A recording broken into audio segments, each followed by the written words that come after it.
in Lagos State, a man who recently headed the tribunal that looked into the collapsed building in Ikoyi. He's also an author, a happily married man, a grandfather. Town planner Olutoyin Ayinde. You're welcome. Good morning, sir. Okay. Good morning, viewers. It's good to have you with us. It's a privilege to be here. Let me say this about you. What strikes me the most about you is your humility and openness. And it makes me to ask, who is Toyin Ayinde? Well, Toyin Ayinde is Toyin Ayinde. Yes. But I must say that I was brought up under a disciplined parenthood, and who taught us to know that what is it that you have that you were not given. So, and if you were given, why do you behave as if you are really the one that authored everything? So that points to the fact that we have to be humble in anything that we do, knowing that you will not be the first to do what you are doing, and you are not about to be the last. So, and I believe that anywhere we find ourselves in life is a test to wherever we are going again. So if you fail that test today, you may not be able to withstand tomorrow. So that's how I have grown as Toyin Ayinde, which makes me a little bit different from my peers, because it's not the way that my peers will look at things that I will look at them. So many things that people clamor for, that they think is the end of the world, I just rationalize and ask myself, what is it in life that I will exchange my life for? You know, and I do not see anything. So it makes me humble, giving respect to the other person, knowing that he can as well be occupying the seat I'm occupying now. So that's where I believe life should run. Yeah, no, you see, as someone who finds himself in society, the home prepared you for the society. True. Were you caned when you were younger? Oh, I was caned. I happened to be firstborn in the family, and you know what firstborns go through. I don't know. You know, I'm not one. okay, so you're not one. The truth is that parents, generations ago, did not go through any school of parenting. So each parent brought up their own child the way they were brought up. So it's like a wumble and fumble thing. So I went through a dad who, if he promised you he was going to cane you, You got caned. if he hasn't caned you in 2 weeks, don't think he forgot. Mm. He's just looking for the appropriate time. In fact, you could be sleeping and he will wake you up with that cane. But going through that, did you find yourself detesting him? Initially as a child, later I grew up to rationalize. In fact, there was a time I was saying, okay, this man actually wanted me to be a good person, but he didn't know how to go about it. I'll give you an example. You know that when I was younger, I was a stammerer, chronic stammerer. Really? And I remembered my mom caning me to say, stop stammering, stop stammering. Was one day I had the opportunity to say this publicly, and she was there. I said, may God forgive her. Amen. You know, but how did I get over stammering? Yes. I learned on my own. I discovered that you stutter more when you are aggravated. Yes, true. When you are angry, when you are in an argument. Yes. So I learned not to get involved in arguments. I learned not to raise my voice. Then I learned to speak slower Yes. to pick my words. And eventually, Deliberately. I began to develop. So I now find people call me an orator, and I look at myself. Are you? Where is that coming from? So now, compare your upbringing to what you have done with your children. Did you cane or spank, as we say these days now? Yes, I did. You know, I was brought up in a Christian home. Yes. So the Bible says that Bring up a child there's a foolishness in the heart of a child. It is a cane, the rod of correction. Yeah. But the rod really doesn't have to be cane. Yeah. But what most of us did was cane. But it didn't get far as I experienced, because then I had begun to go for parenting classes, not formally. Sometimes you just learn it in the church. But I went for leadership studies. Yes. And one of the books that made an impact in my life was 7 Habits of Highly Effective People, written by Stephen Covey. Stephen Covey, yes. And it was there that I learned that by the time I'm using a cane on my child, I'm trying to enforce what I was unable to normally pass to him. So it made me realize that, this thing is about communication. So I began to improve on my communication. In fact, one of the things I first did was to have a one-on-one with one of my children, with each of my children. Yes. So I'll take them, just go to an eatery, feel relaxed, and I'll be discussing.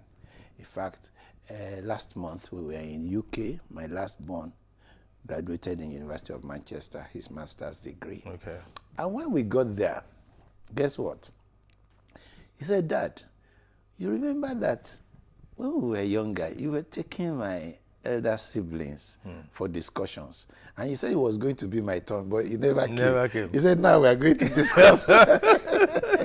Which is very instructive. Like, communication is very important. Yes. Right. Let's hold it there. We're going to take a break now for a short while. When we're back, we'll continue our talk with Mr. Toyin Ayinde.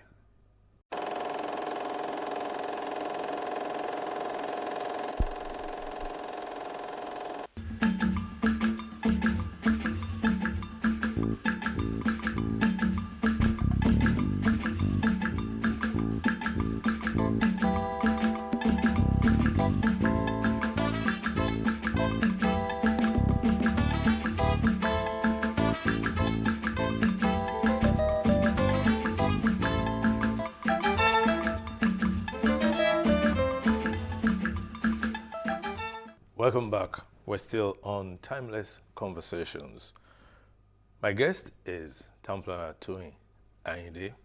Recently, you served as chairman of the tribunal into that collapsed building in Ikoyi.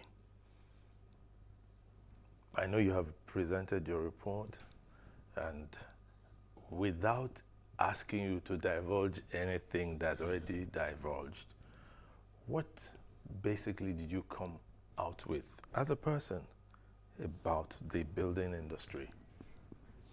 Well, thank you for that question, and I think I would also like to thank the Lagos State government for the privilege to have been appointed as chairman of that tribunal.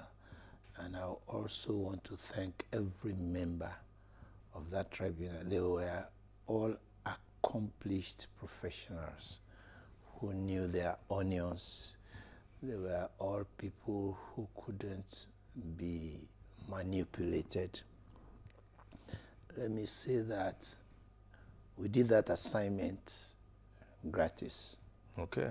Yeah, we were not offered any sitting allowance. We didn't collect any sitting allowance. I think that probably gave us the courage to look into the issue realistically and come up with recommendations. What I take away from that assignment is that we can't pass the buck. Can't pass the buck. The buck has to stop on someone's table.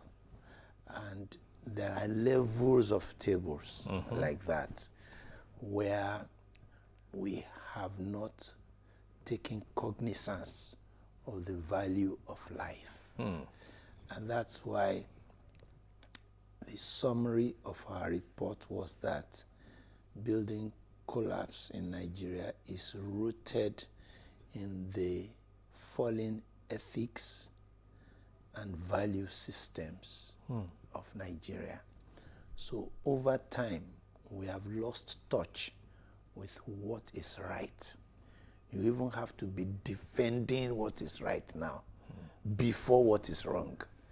You know, one of the things we said as we were submitting the report was that members of the tribunal would need government protection because in a few weeks' time, they will probably be the villains, and those who did the wrong thing will be praised.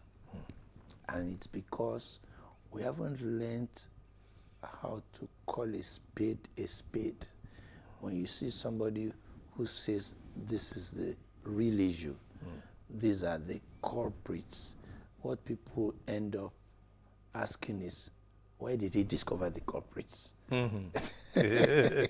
So it gives you some kind of challenge of the kind of system we're running. But if the building industry must restore confidence, we must embrace professionalism, we must embrace a value system that puts value on the Nigerian life. But let me interrupt you. If we talk of the buck stopping somewhere, and we want to put value to the Nigerian life and also be professional, what would you say causes buildings to collapse? They don't need to be high-rise buildings like that. Different types of buildings. A 2- or 3-story building just collapsed recently in Butemeta. Yeah. You know, why do buildings collapse? Well, buildings will collapse because of the failure to take a decision. And it depends on who was meant to take that decision. You know, let's imagine it's a building under construction. Yes. There are professionals who are meant to take a decision. Layers. A contractor is supposed to have professionals working. There are consultants meant to supervise the contractor. There are government agencies meant to monitor. So anytime any of these ones fail, buildings may collapse when the wrong things are done. But because everyone has responsibility, we should be able to trace who dropped the ball. Yes. And anyone who dropped the ball should be penalized for dropping the ball. I think that's what is missing. Because there's system. no punishment meted out to anyone. That's the missing point.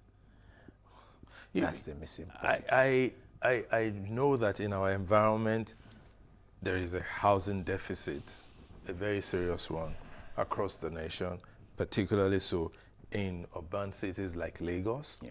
Now, around us, people just buy a piece of land and start building. Should it be so? Now, the first thing about building is that we have a wrong model in Nigeria. And I've been privileged to say this in 25 states of the Federation. First, I think our governance model is wrong. We'll come to that. Yes, because government, and I'm saying government, I'm beginning from government and governance, because by research, I learned that 3,300 BC, before Christ, cities were planned by government itself. It's part of the responsibility of government to plan. So what does government do? Government takes care of the generality of the people. But we haven't really enjoyed that in Nigeria. Most times, government takes care of a section or a few people. Now, where government takes care of the generality of the people, individuals rarely build houses for themselves. So in UK, for example, there is a public housing policy. Yes. And government, residential buildings are either put up by corporations, cooperatives, or by councils. So you can have a council flat. And you can't even renovate without permits. No, and you didn't build it yourself. Yeah. It was built by reputable organizations. So you don't have the government persuading land to individuals because governance is in place. But where there is lack of governance, where government is not taking responsibility for public housing, then it persuades land to individuals. And then you have individuals go to the markets, going to buy cement, going to buy iron rod, which doesn't happen in many places. It's the same thing that we have for public transportation. Yeah. Where there is no public transportation, there will be so many commercial vehicles on our roads.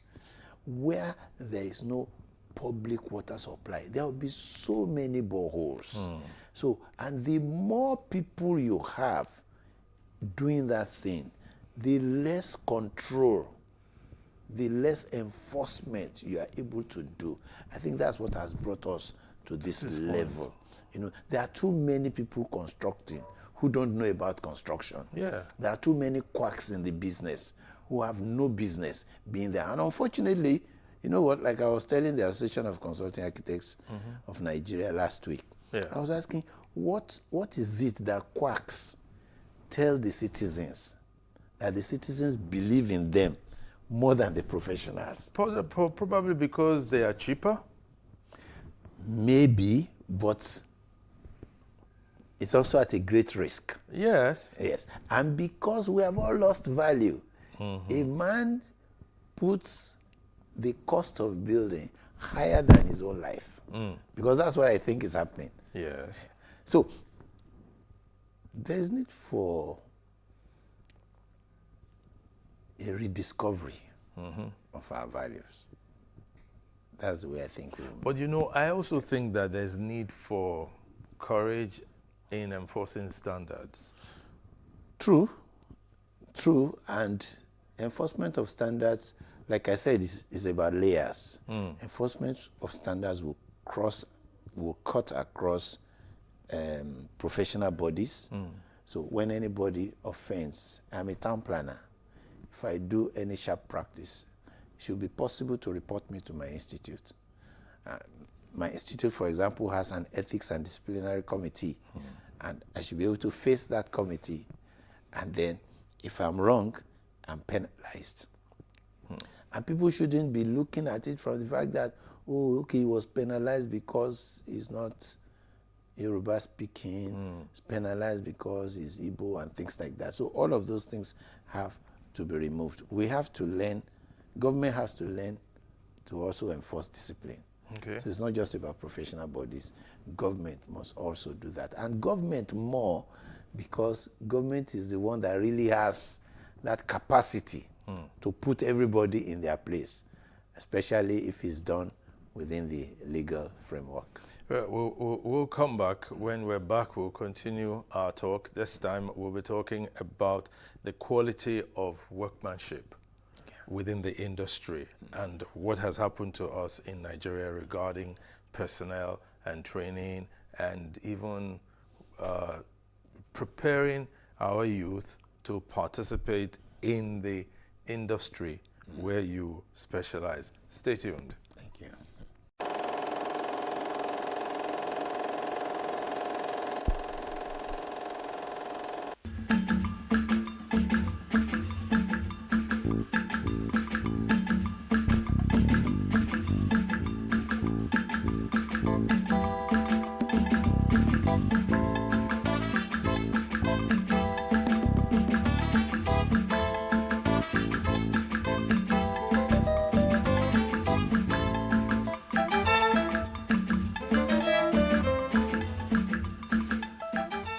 Welcome back. We're still on Timeless Conversations with Town Planner Ayinde. We were talking about the quality of workmanship. You enter a building that's just been finished, you see the lines are not straight, you see the screening is imperfect and all that. And then you say, who are the people who did this? Or say, oh, somebody, I was advised to bring in people from Ghana, from Republic of Benin, but I thought it was too expensive.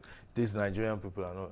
What has happened to our trade centers, to all of these government training institutes? Why can't even the private sector set up proper training institutes for the various levels of the building industry?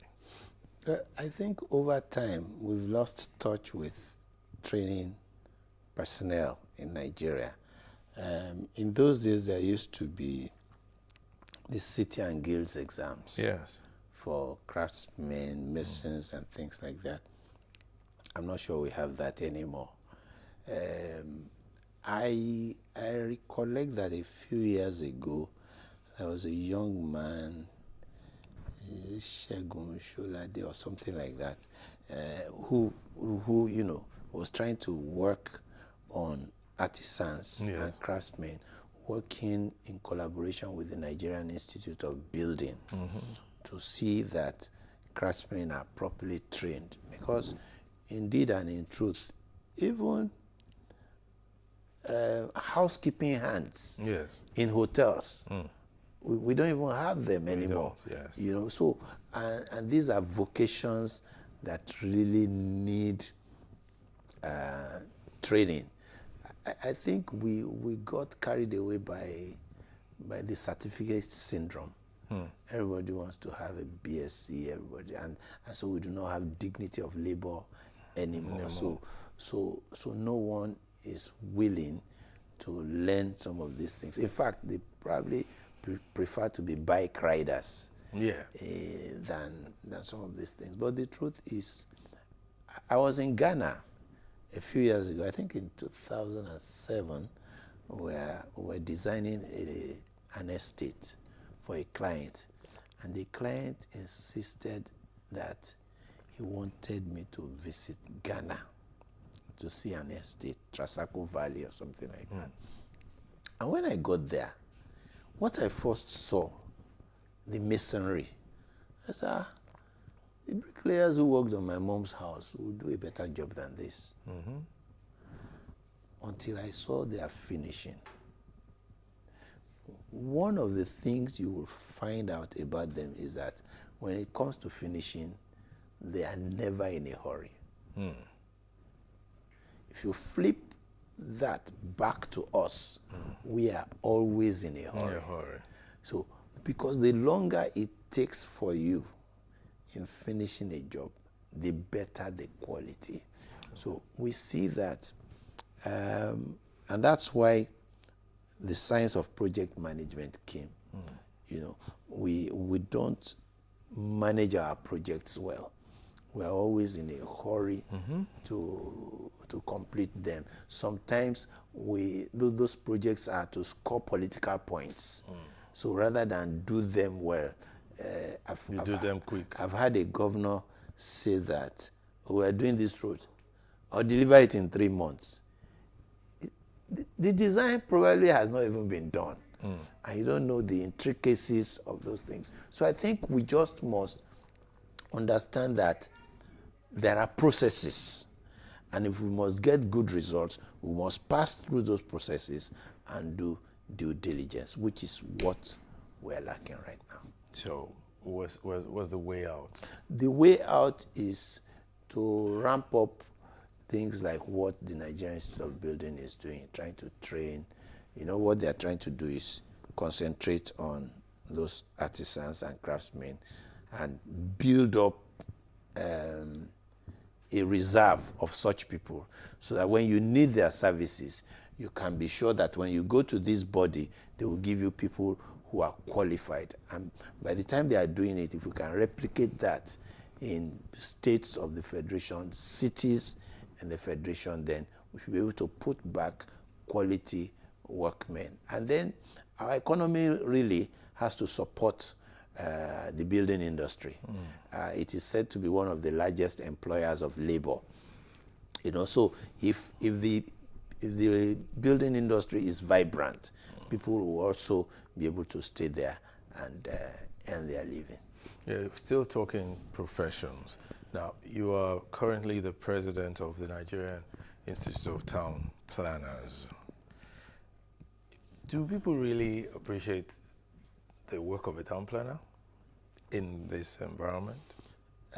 The way I put it is that Nigerians generally do not understand what town planning is. And I've had to say this before about 8 or 9 governors that I have met, that what people think is town planning in Nigeria is exactly what is not town planning. So what is town planning? Town planning is putting order into human settlements. But we will not understand this until we understand how a human body is. A human body has systems. Circulatory system, respiratory system, digestive system, reproductive system, skeletal system. That's how the human settlement too is. Every human settlement has a circulatory system. That's the root system. It has a productive system. The industry, it has a respiratory system. The recreational areas that allows the environment to breathe. It has an excretory system, digestive to excretory system. That's the waste management, how you produce your waste and how you manage it. So these are the things that have to do with planning. So every human settlement, every town, city or village needs to first be planned on how is it going to grow, just like a human life is planned. You didn't become a broadcaster by error. No, nobody becomes anything by error. You plan it. You work towards the subjects that lead you there. Many children want to become medical doctors. When it becomes time to choose their subjects and they are choosing English literature, geography, Christian religious knowledge, French, they will tell that child, you know what, you can never become a medical doctor. It's the same thing. When you want a city to be organized, you plan it before you now begin to put buildings there. But in Nigeria, it's the buildings we know. So when we go for building plan approval, that's what we call town planning. Now, a building plan that is sitting on an unplanned area is like putting something on nothing. And that's why we will never get the right result. So we must start first by planning our city system, giving it a theme. What type of city do we want? Is it an industrial city? Is it an educational city? Is it one that you will know for agricultural production? And that's what will now prescribe how we go about it and how we grow over time. But then, when I've seen situations where cities were planned, as it were, and they evolved, they developed, and along the way, areas that were marked strictly residential began spotting commercial activity and all that. Very possible, because even a human being, I likened a human settlement to a human being, evolves. There are times somebody bloats up in size, and he has to look through his wardrobe and see that these clothes can't size anymore. He gets new ones. There are times that he trims down and says, you know what, I have to get new. So there is what is called review. So many times when in Nigeria, the once in a blue moon that we prepare a master plan, we think that it is forever. Plans are supposed to be reviewed because it's a dynamic system. And things are subject to change. So every 2 years, you look at it, what has this plan achieved? Has anything changed? If something has changed, for example, if you have an estate where those who started it were baby boomers, And then after some years, people have gone. Yes. Still, they remain old. If you are still retaining an educational facility in that place, it will not make sense. I was in Manchester, I think in 2013, and somebody was pointing to a building that was apparently a church building. I was saying, sir, it's no longer a church. That it's not a residential building, but the facade Still shows church. was left as church.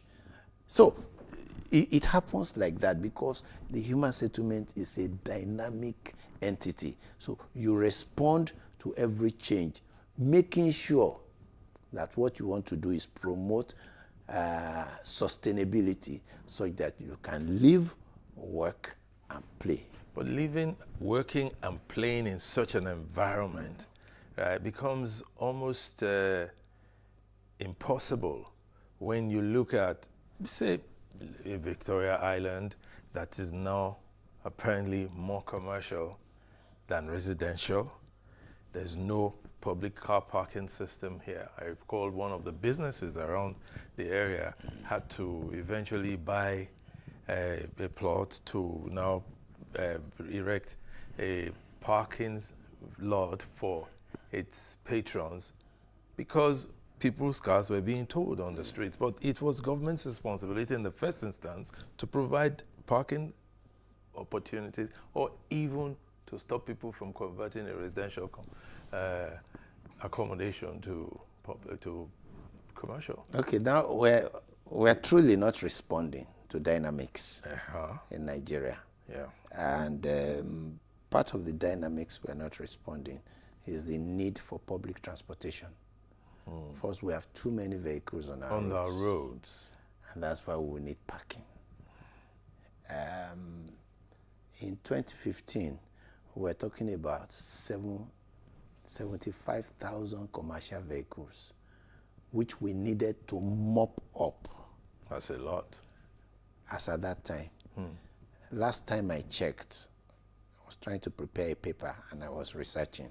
Now we have over 200,000 commercial vehicles.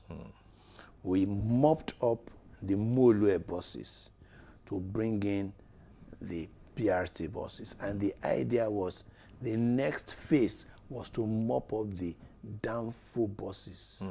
But what do we have now? Instead of mopping the Danfo buses, we now have those other tiny buses again, which in the cluster the road in the local parlance they call them Korope. Yes. So those ones are more. We now have tricycles, all congesting our road system. So we are truly not responding to the dynamics. We are not applying the right medication to our illness. So what we need first is to invest in public transportation, mass transit, so that we can mop up all of those vehicles, make them freer. You will need less land for parking. There are also some dynamics now. You know, Uber and Bolt were not the in thing then. No, they now weren't. You have them now. So why would I need to take my car? All the time. All the time, you know. So, but all of these things are, and we need data, studies all the time. We're not studying, we're not conducting any studies. And this will be the result all of the time. Failure of systems because we're not reviewing, examining ourselves to know whether we are making progress. Okay. Now, because of the progress that has been achieved in society in terms of, say, advancements in information technology, it's easier to send information, receive information, share information, right?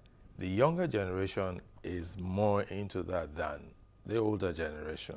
However, politically speaking, how do we get the younger generation to even trust the older generation enough in terms of charting the right course for the future?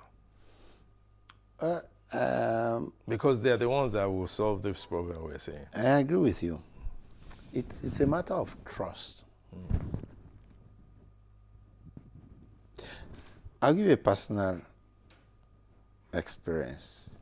I was going to, before I left for government service, I went through leadership course, and one of the things that I came across was the fact of some businesses that have stayed over 100 years. And they all started with individuals. Yes. Family businesses. And I learned the liberal nature of those businesses, the ability to absorb people, the ability to give room for talent and things like that. And I remember that one of the things I used to say when I got back from the training was like, well, this Tony and Associates is just, it bears my name, but I'm not the owner. That if God asks me to do something else, I'll just move on. And lo and behold, I was invited to become a commissioner. So what did I do? I took younger people, my own staff, I took them to the bank and authorized the bank to open another Tony and Associates account to which they will be signatories and I will not be. That's trust. That's trust. You know, so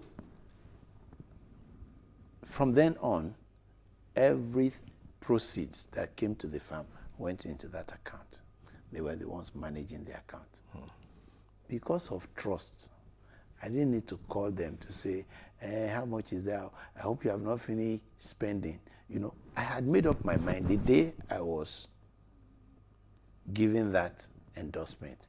I made up my mind that the worst that will ever happen is that they will close down the business.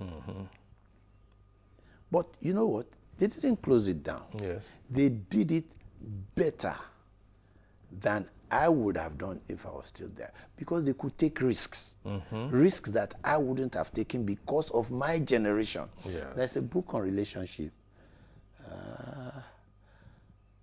I've forgotten the author now, but it was from that book that I learned about generations. Yes. And why, given the same amount to do the same thing, it would take me a longer time to do that thing than somebody who is younger. Yes. Because he doesn't care to take the risk. I'll remember that I'm a grandfather. Yes. You know, all of those things. So those are the things I think we should begin to think about now.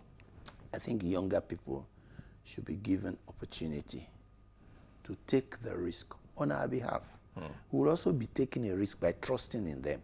Yes. Now somebody says, if you trust them and they disappoint you, if you say because they will disappoint, you will not trust take them. The risk of trusting. We'll just remain where we are, meaning the status quo.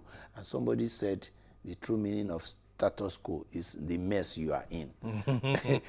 So if you say let the status quo remain, you are saying let the mess we are in remain. So I think if we want to get out of the status quo, we must take a plunge. Yes. Close our eyes. Let those young men try it. We're still alive to correct them. To correct them. But if we don't allow them... But see, let's now conversely flip it.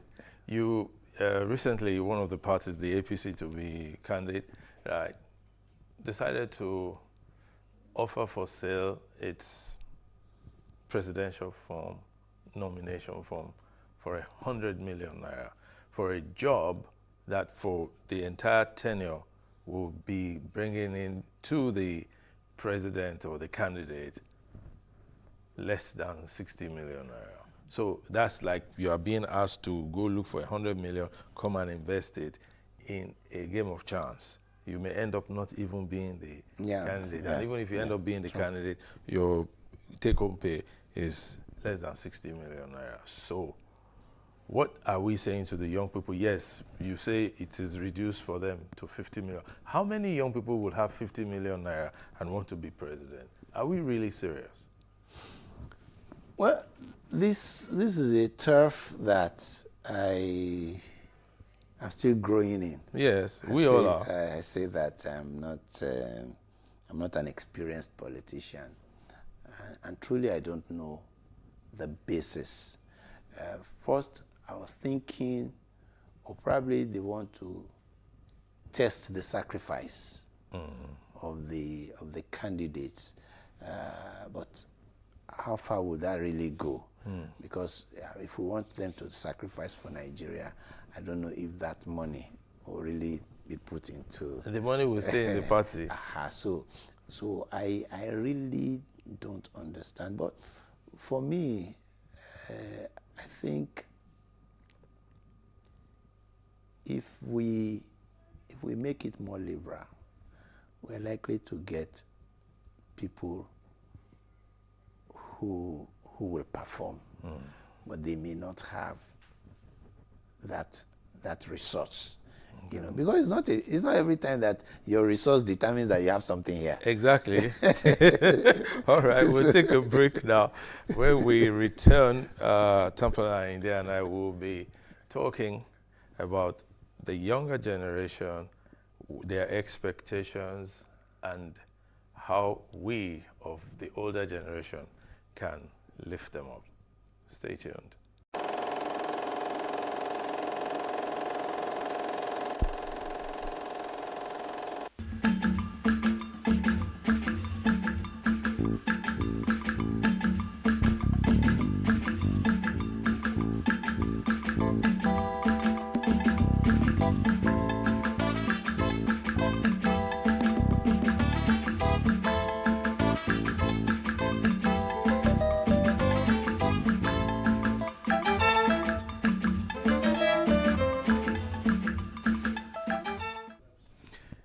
It's still Timeless Conversation with my guest, Tamplana Ayinde. Now, young people, have we failed them, really? Or have we helped them? Or do we even understand them? We are quick to look at them as having a sense of entitlement, which is valid. And they're also quick to let us know that they are irritated by our style of administration or our style of doing stuff. Even when you employ young people, sometimes I've heard somebody say that, I don't understand my staff. Do we understand young people? I think we should understand life as a continuous process. And when something is continuous, then we need to also learn as we go on. I look at the younger generation from the angle of my children. I have 4 children. And the first thing I know about them is that they are all different human beings. They all have separate ideas. I have the one that is carefree. I have one that is focused. I have one that is moody. His mood can just swing and things like that. So, and I know what to ask one person to do and the other not to do. So it takes time to study human beings and know what they are good at. And it's better to play with people's strength rather than bring out their weaknesses. I think part of the things we don't do is to see the good in the younger generation. I was part of a committee recently. We're still working, and we're trying to hold a professional summit. And then I was told that the theme they were considering was to look into drug abuse and things like that. So I said, so why are you looking at our youths only from drug abuse, things like that? Why are you not looking at their potentials in a challenging nation? You know, things like that, which we eventually agreed on. So I believe that given the right environment, given the guidance, our youths can actually do a lot better than us. Like I said, they have the energy. I go back to my background again. I said I'm a Christian and I've looked through the Bible. Anytime God wants to do any change, he does it through young men. That's deep. That's true. He does it through young men. When Moses was choleric, when he was young, he saw somebody oppressing the other. He said, why? He went out, as a young man. He was drunk, Joshua was full of strength, David, Yes. Look at how Very he exuberant. was a game changer. Yes. When he saw Goliath. I mean, Saul was probably a grandfather and everybody was afraid. He was running away from Goliath. But this 17-year-old boy ran towards him. Yeah. So I've seen young people effect the change. So when we are looking for change, we should be looking for the people whose blood is still hot. They are damning the consequences. Yes. I know what I could do when I was younger. There are things now. Moses Ogunleye, Yes. my colleague, Yes. made an observation when I became a commissioner. He said, Egbon, I can see that you talk, you are slower now when you want to speak.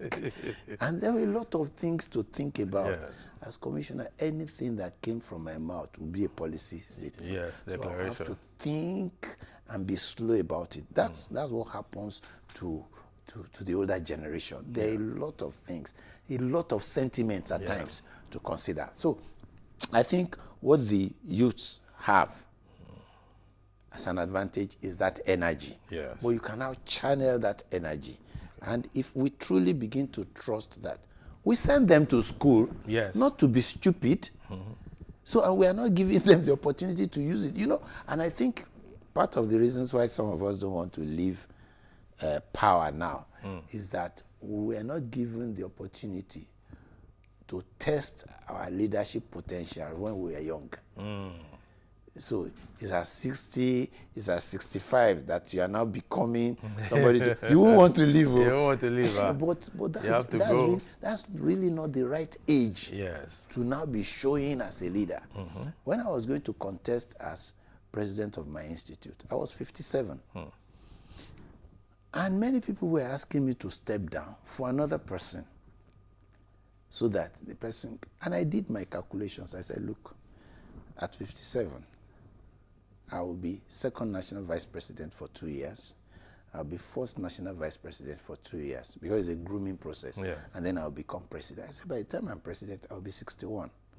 I said, if you ask me to step down, and we try to do some zoning kind of, by the time that opportunity comes to me again, I'll be 63. 2 years as second vice, 2 years as first vice. By the time I become the president, I'll be 67. I said I will be a stupid 67-year-old man if I cannot show you an institute. If I can't show you 5 younger people Yes. that will do it better than me. So I think we need to know that leadership has energy. So there's an age for leadership. Yeah. There's an energy for leadership. There's a speed for leadership. Yeah. I've gone to 25 states, and I spend 3 days, and I'm off to another place, and I'm off to another place. One of our past presidents said, Tony, you know why you're able to do this? You are still young. You're still young. Yeah, that's true. So we need to put our young people out there to bring out the best in them, especially now that we're in the technology age. Yes. Now, because they are even more technology savvy, they are exposed to a lot more of information than we were at our own time. They also need to listen to us. How do we make them listen to us? Okay.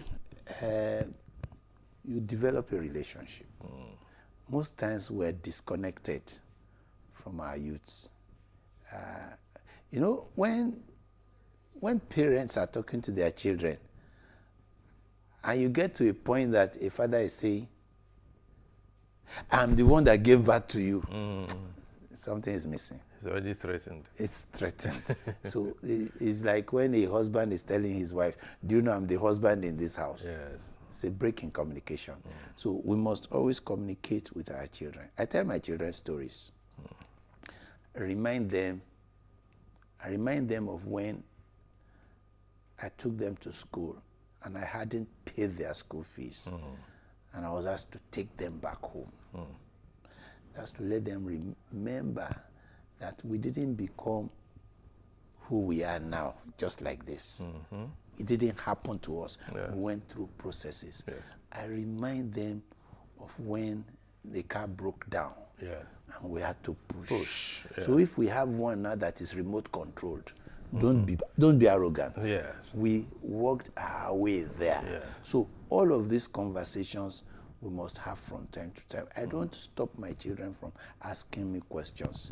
It's different from in those days when we were brought up. Once our fathers, when you hear the car horn, everybody runs for cover. Everywhere is cool. Yes, and when daddy is in the sitting room, nobody is there. But this is different. Yes. You can come and discuss and things like that. And that's that's what we should really cultivate. There's actually this push in these days now where they say that we should mentor the younger generation.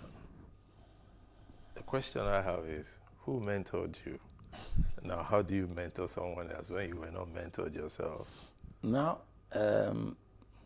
mentoring really should be like a kind of taking someone by the hand and letting him know this and that. But for us, I think there are many things we picked on the way. You might not have been told directly. It's like being in an apprenticeship. Sure. You know, I wonder how some of these mechanics get to, because all they will just be doing is to be looking at their oga. Yeah. You know, so, and there are things that can be taught.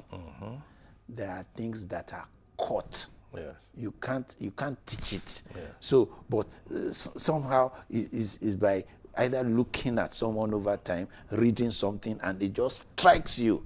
You know, that's the way some of us developed. Yes. And I think when our children look at us long enough, I was shocked when I went for my daughter's graduation in secondary school, and they had this magazine, and they put, "Who is your mentor?" And she wrote, "Her father." I was shocked. So this child is looking at me. So that means that I must not fail. Fail her. I must fail her. So as mentors, let me say as examples to our children, we will be mentoring them. Okay. That's the way I want to. And then we need to also take that outside the home. Oh, of course. Do you know why we are building them in the home? We are building them for the society. Yeah. And I've seen my children come to tell me, and this is where we really have to be careful. My children have told me that, "Dad, we see some of these things that you are saying. They are true." I said, "But people are not practicing them out there." And that's the sad thing. That's it. Because no child of mine would break a traffic signal. Certainly not.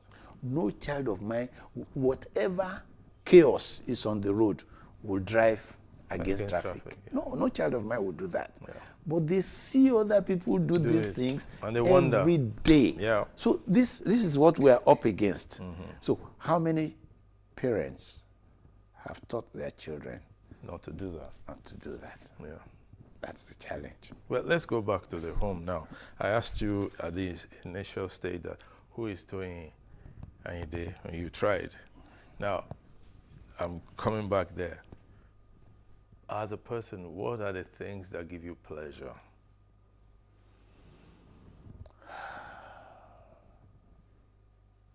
Let me start by saying my relationship with God.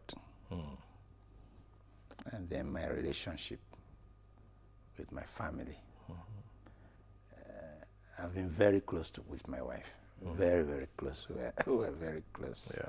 So that helps me, and my children also know that. So we have grown together. I've not been privileged to close from work, then go somewhere and relax for hours before coming home. Once I'm done at work, I just go home, sit with my family. My relationship with God. I love getting principles. Okay. As I read the Bible, I'm not reading the story, I'm looking for the principles. So as to apply. Yeah. Because those things are meant to be applied to make you different as you are. So if you are disciplined, why are you disciplined? I've read people who are disciplined. Yes. I've read about people who knew how to add value. Yes. You know, so, and I hold that I'm God's representative. Okay, so at any time. What's your favorite food?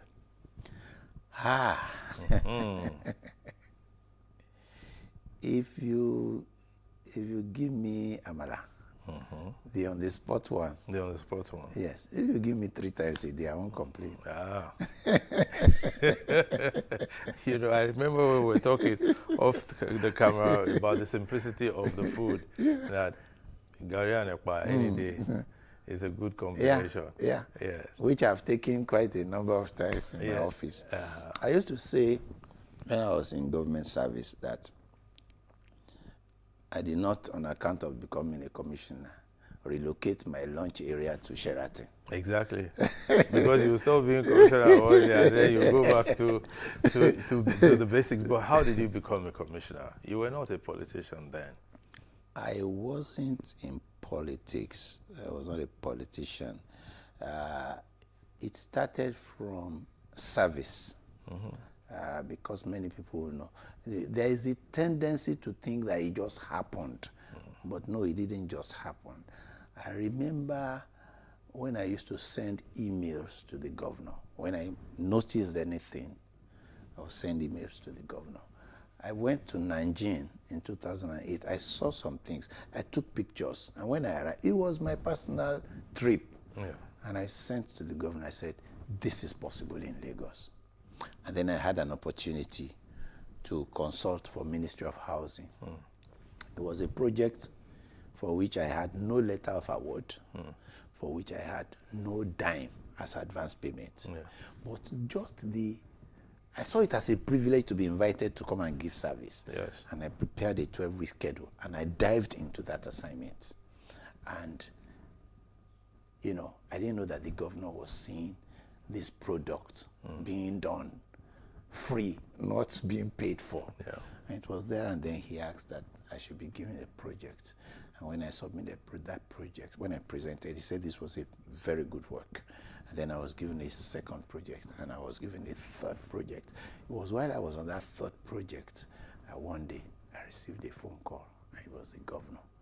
He said, I'd like to discuss with you. The rest is history. So what I have learned from that is Proverbs 22:29. Do you see a man diligent in his duties? He will stand before kings and not before men. So this is how I got to government. But having been in government, I served the APC government. So, and So you became APC. courtesy demands, APC. courtesy demands that I'm a carrying member of Well, APC. Let me thank you for your time. We'll do this again as soon as we can, and I wish you the very best in your tenure. Thank you very as much. President of the Nigerian Institute of Town Planners. It's been timeless conversations with Town Planner Toyin Ayinde as my guest. Thank you for coming. It's a privilege, sir. All right. Thank you all for watching. We'll be with you sometime soon. Thank you.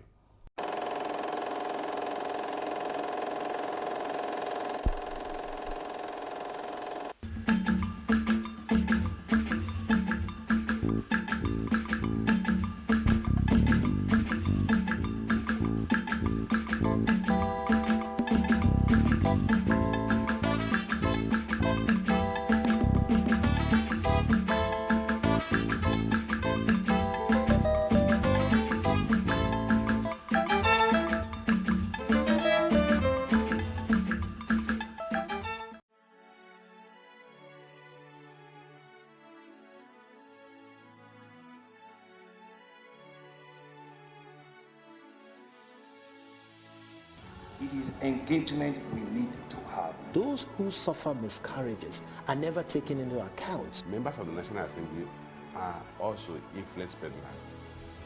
You are sitting on Nigerians' money. From the barbing, I pay my rent. On the barbing, I send my children to school. A consultative engagement. No any tangible notification before they ban us. It's one thing for people to be at your back and the heat of the moment, and another thing for them to still be with you when push comes to shove. I will do everything to take Lagos out of the national grid.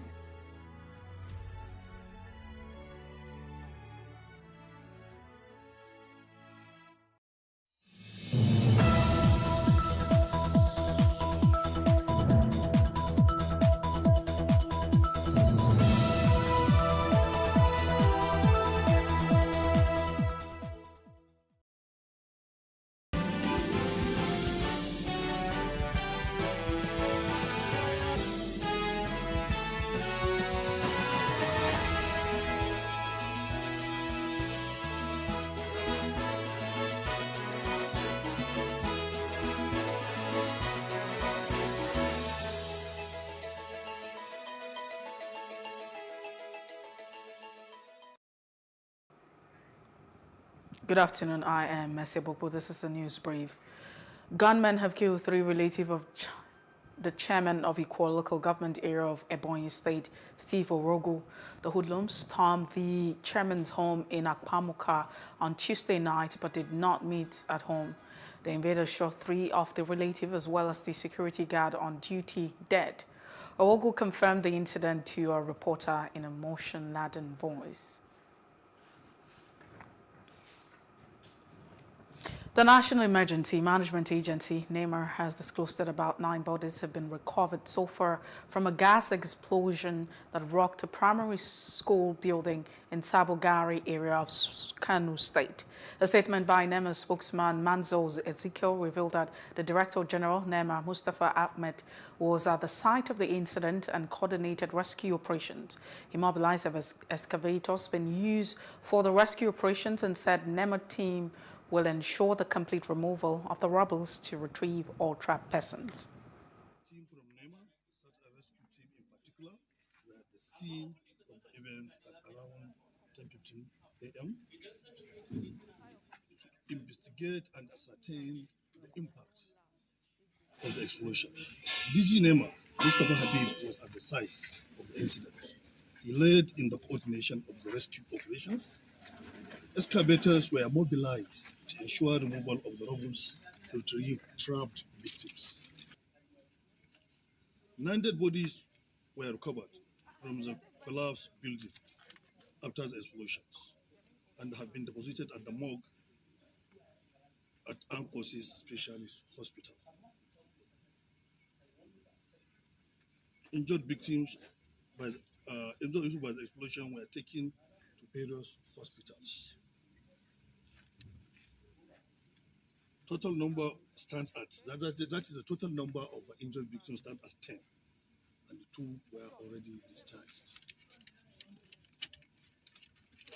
At this juncture, I want to call on the people on the site, particularly people living in the area, when the incident happened like that, to remain calm and caution the public against spread of unsubstantiated news. Thank you very much.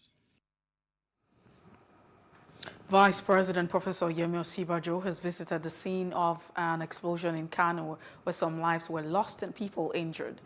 An explosion at the welder's workshop occurred around 10 a.m. at Sambo Gari, Kano, killing 9 persons, resulting in injury to 6 people in a nearby school.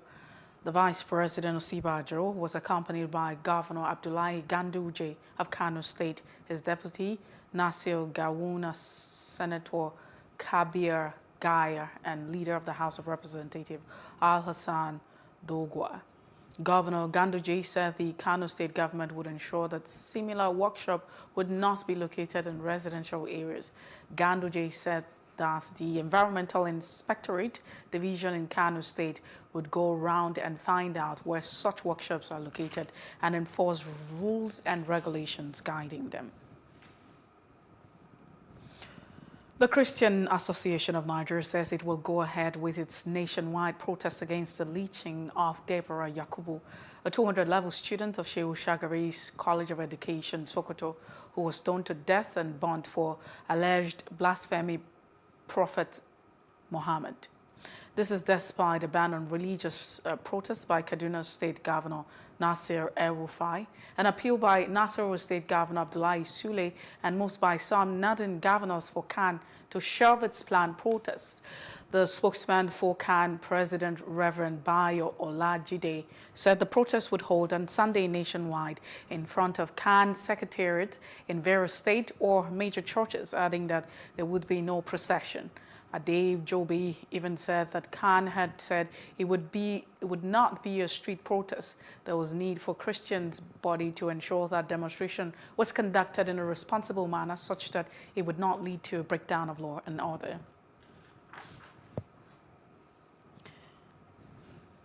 Officials of the National Drug Law Enforcement Agency, NDLEA, has been arrested for wanted suspected drug baroness Budget Bridget Emeka at her mansion where she allegedly masterminded the making and distribution of crack and cocaine and other illicit substance. Apart from various quantities of crack, cocaine, molly, loud cysts from her home and drug bunks, a pump-action gun, 15 cartridge and documents, 2 cars, mobile phones, and drug paraphernalia such as sodium bicarbonate and tin wrapping were also recovered from further investigation.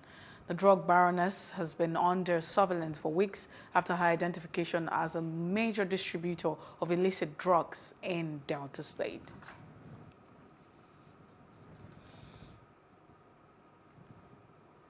And still on the news, to always checkmate the activities of irregular migration in Nigeria, International Organization of Migration says it has integrated 89,000 returnees back to the society. The Imo Awareness Raising Officer, Cyprian, said this during a 3-day training program in conjunction with the Global Migration Media Academy for journalists across the 36 states of the Federation.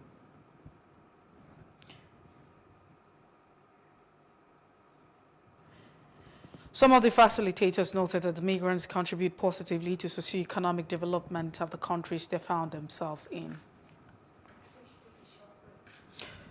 We take a short break. When we return, the news continues. Please stay with us.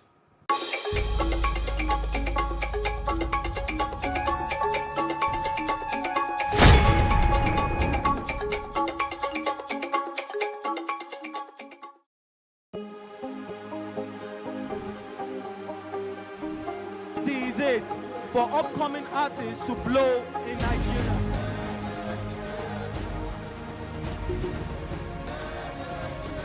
Welcome to Plus Trending. I am Booking November, your host, saying thank you for joining us on today's episode. Welcome back. It's tea time on PlusTvAfrica. Practice makes perfect. I'm not perfect yet, but I'm a lot better than I used to be. He's a king. He's entitled to marry 100 if he wants to.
As always, to checkmate the activities of irregular migration in Nigeria, International Organization for Migration, IOM, says it has reintegrated 89,000 returnees back to the society.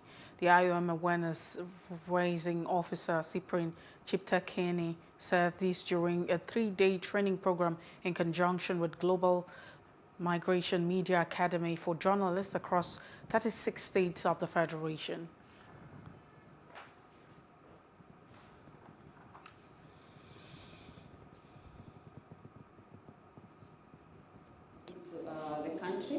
And in terms of reintegration, we've been, those who've commenced their reintegration, we've been able to support almost 18,000 of these. And to note, when we talk about reintegration, it starts right from when they commence their business skills, including for those who are being provided in terms of mental health and psychosocial support. And of course, those who have already been provided with in-kind support, because for us, our true definition of reintegration is that of a whole government approach. Some of the facilitators noted that migrants contribute positively to social economic development of the countries they found themselves in.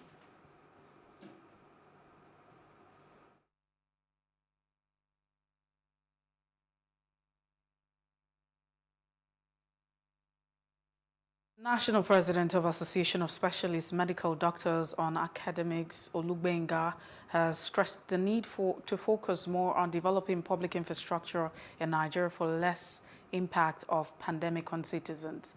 He said this at the National Executive Council meeting of the association held at the Alphametric of Rivers State University, Port Harcourt, calling on the government to strengthen medical research capacity in the country.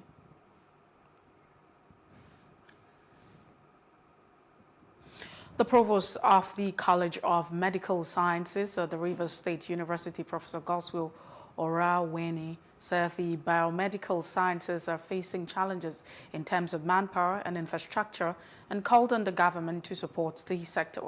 On his part, the chairman of the association, Abayemi Tamono Opobo, who spoke on the theme Biomedical Research, an essential tool in medical education and advancement, said it was aptly chosen and outlined their fundamental rules as core scientific researchers in the medical profession. In the time past, we've had people at certain level, especially the pre-clinical era and period. We've had people that are non-doctors that are involved in training of medical doctors. And our own council, the Medical and Dental Council, deem it fit, and the medical world, that doctors should train doctors. You go to the Faculty of Law, lawyers train lawyers, engineers train engineers. So doctors at every level should be trained by medical doctors. So some persons, this group of persons sacrifice themselves to come and fit in properly. Without looking at the brain drain situation, people are leaving the country, they still stay back to carry out this honor task, because what we represent is a core component of medical training. Biomedical research in Nigeria is facing serious challenges in terms of manpower, in terms of infrastructure, in terms of sponsorship. So the government need to come in to support the education sector in terms of provision of necessary infrastructure that will be necessary for training of the requisite manpower. The Movement for Survival of His Own Ethnic Nationality in the Niger Delta says the agitation for self-rule by the people of the Niger Delta will continue as long as the imbalance in the National Assembly is yet to be corrected. The group made this known during the 54th Board Day anniversary, which was commemorated in Bausa, Delta and Rivers State, with a theme unlocking potentials for liberation. Our correspondent, Jessie, completes this report. In most African societies, more women and girls receive attention and consideration than the boy child, and as a result, the neglected boy generally grows up to be a bigger danger to society than the girl. A Mother's Love Initiative, AMLI, a social change initiative that campaigns for the overall well-being of the African child, is worried about the trend and its consequences on their well-being in adolescence and young adulthood. In the course of our project, The Hoary Child, which started about 6 years ago, we noticed that the boy child, a lot of the boys are not speaking. And this gave us a reason to say, okay, we need to talk about the boy child, because if the boy child is not doing well, it affects the family front. Hanatu Ewemadu decried the growing neglect of the boy child, saying that this adversely affects their well-being and consequently threatens their future. If we continue at this rate, it's going to be a huge problem, which we are already seeing right now. It's important for us to begin to speak about the boy child, to encourage our society to begin to see how we can encourage them, how we can embrace them, how we can lead them in the right direction. Panelists agree that the bulk of the work lies on the table of parents to ensure that the boy child grows up to become a societal blessing and not a curse. You have to be intentional about parenting. Children will be children. They will cry. They will manipulate. You have to understand your role. The Bible says, train up a child in the way he should go, and gives you a promise. When he is old, he will not depart from it. In our younger days, if you misbehaved and you were disciplined outside, you pray that the person doesn't know your parents, because once you are reported to your parents, that's double jeopardy because you will be punished again back home. So societal influences have become one of the perhaps banes in the bringing up of children.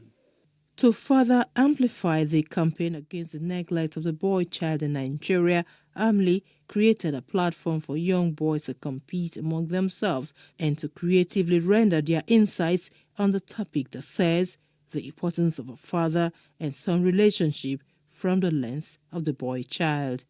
From Lagos, Love Ikuku Oyedoku, Plus TV News. Nigerians continue to call for the improvement of healthcare delivery as the globe marks World Health Day. That's on our Street Views.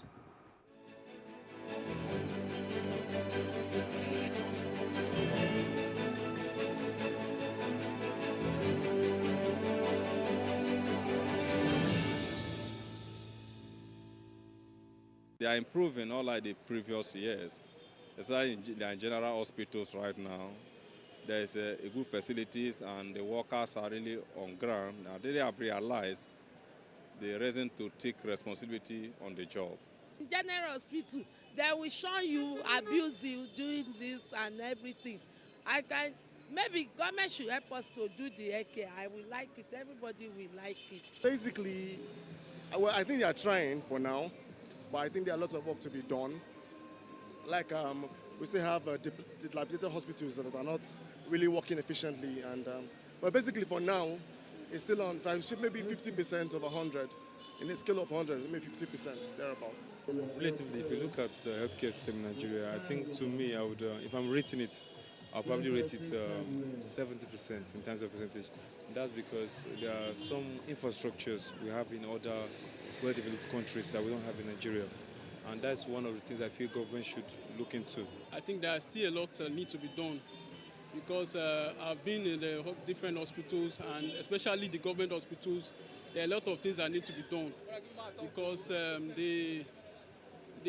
especially the staffs they have the Nigerian public hospitals, they need to do a lot of things to correct their mode of talking to their patients.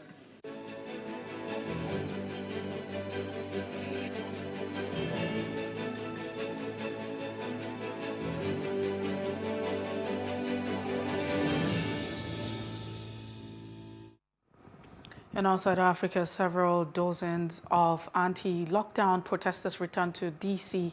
Arena 47 days after the People's Convoy, a group led by truckers, left the Washington, D.C. area after weeks of protesting. Still calling itself the People's Convoy, they held a rally at the Speedway at 6 p.m. The group is a fraction of the size of the original convoy, which filled the Speedway parking area and overflowed into the surrounding neighbors with hundreds of trucks and automobiles. The group does not have a set plan yet, according to protesters, but some want to do more than previous protest model of driving around Washington Beltway, a highway that surrounds Washington, D.C.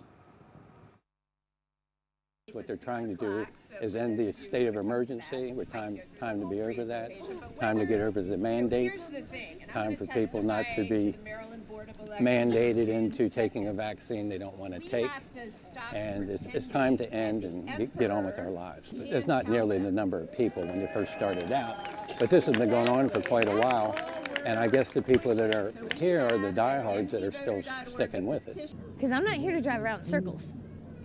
You know, that's not doing any good. You know, okay, yeah, we're here. Hey, we're driving around circles. That's not doing any good. Nobody knows, like, we need to put more effort into it.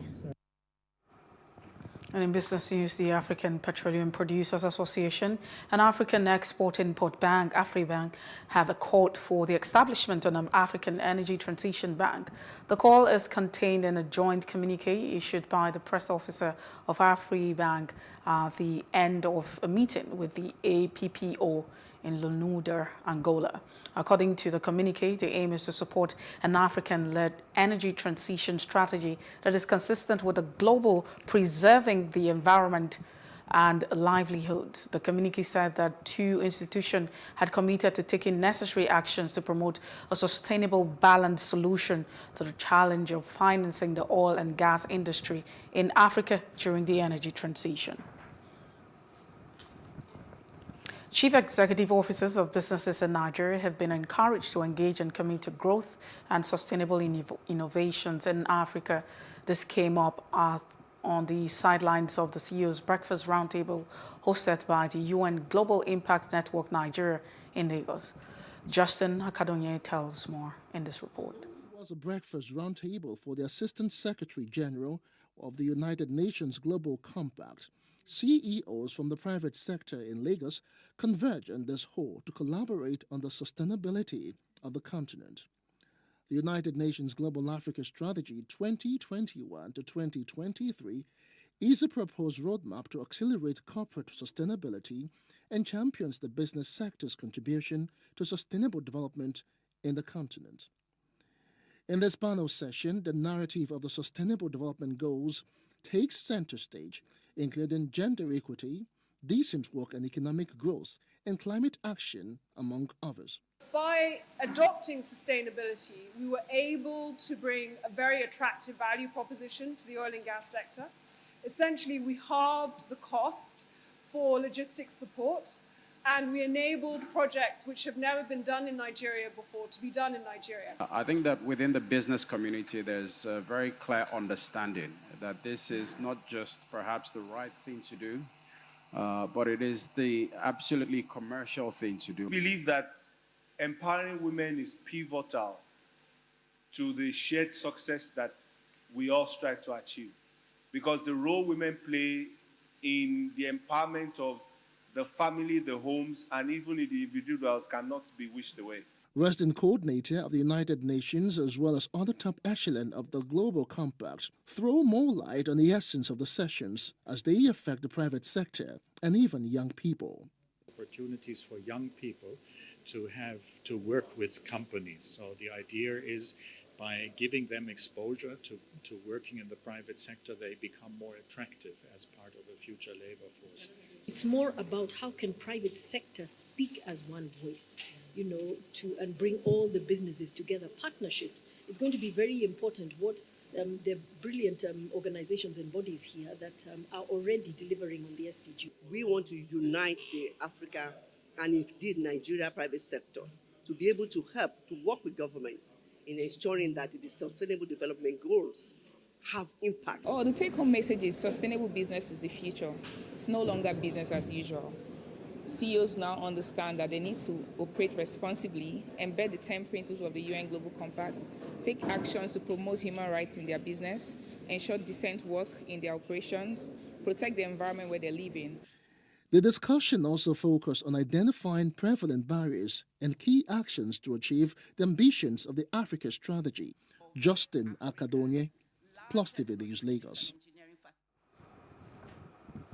A Nigerian entrepreneur, Mustafa Gajibo, has been converting petrol minibuses into electric vehicles at his workshop, but is now going to step further to build battery-powered buses from scratch and push to promote clean energy and curb pollution. Electric minibuses are taking to the streets of Nigeria. They're built by entrepreneur Mustafa Gajibo. He's on a mission to promote clean energy and curb pollution by converting petrol-guzzling minibuses into electric ones, offering local passengers more comfort, a cheaper fare and a lower carbon footprint. You can see we always have prices of fuel are going up, prices of transportation are also going on, and then you can see the damages normal vehicles, that's the petrol-powered vehicles, diesel-powered vehicles, are causing to our environment. So I came up with this technology to solve all this problem. Gajibo has already ripped the combustion engines from 10 minibuses, replacing them with solar panels and batteries. Now he's going a step further, building an electric minibus from scratch. It will be a 12-seater battery-powered bus fitted with a home-style air conditioner. When complete, it'll be able to cover up to 120 miles on one charge. Cost is a very key thing we put into consideration when designing our buses and our vehicles at large, because, you know, it doesn't make sense to produce a technology that people cannot afford. So we are always trying to see how we bring down the cost of our production so as our selling costs will be also affordable for people. Like in most of Africa, the combustion engine reigns supreme in Nigeria because electric vehicles are expensive and infrastructure for charging them is poor. Gasoline is heavily subsidized by the government here, while electricity needed to charge EVs is very patchy. For now, Gajibo has one charging station powered by solar. His drivers bring in their buses to charge at the station, while maintenance work is done every 2 weeks. In entertainment news, the 1932 Pablo Picasso painting firm New Coach has sold for $67.5 million at its auction debut at Sotheby's in New York, the most recent large sale at auction for blue-chip art. The 8-digit sale price comes after weeks of Andy Warhol's 1964 silk screen on the news.